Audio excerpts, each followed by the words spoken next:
उत्तर प्रदेश के झांसी से एक ऐसी तस्वीर सामने आई है जो इंसानियत पर सवाल खड़े कर रही है। आपको बता दें कि अपने 2 मासूम बच्चों के साथ एक महिला अपने प्रेमी के घर के बाहर कड़ाके की ठंड में धरने पर बैठ गई। उसे प्रेमी पर भरोसा करने के बदले धोखा मिला। प्रेमी उसे छोड़कर दूसरी शादी रचाने की तैयारी में था।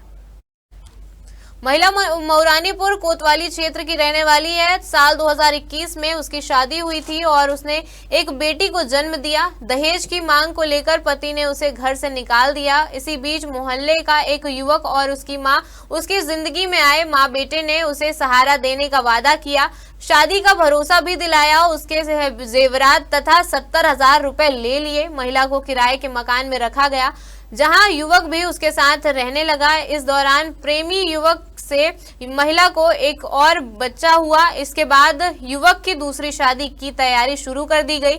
महिला ने विरोध किया तो उसके साथ मारपीट की गई। 26 जनवरी की शाम उसे और उसकी बच्चियों को रेलवे ओवरब्रिज के पास छोड़ दिया गया। महिला अपनी बच्चियों को लेकर प्रेमी के घर पर पहुंची और दरवाजे के बाहर बैठकर धरना शुरू कर दिया। पुलिस मामले की जांच में जुटी हुई है।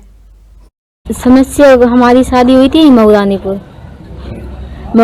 से। यही प्रेम प्रसंग के मामले में थे हमारे साथ सैलेंट। वो हमें 1 साल से किराए से रखे। केस भी चल रहा है हमारे पति से, वो केस लगवाए है और हमें साथ में रखे। घर से ले आया था हमें, हमारे बच्चों को। बच्ची हमारी यही हुई सैलेंट के पास और अब वो हमें छोड़ के दूसरी शादी कर रहा।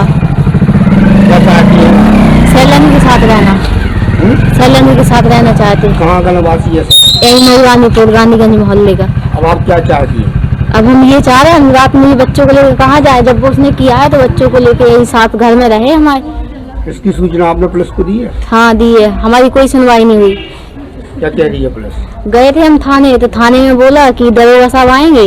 दरोगा साहब अभी तक तो कोई हमें सूचना नहीं मिली कि आए गए हो तो कहीं तो फोन तो आता हमारे पास, कुछ नहीं आया।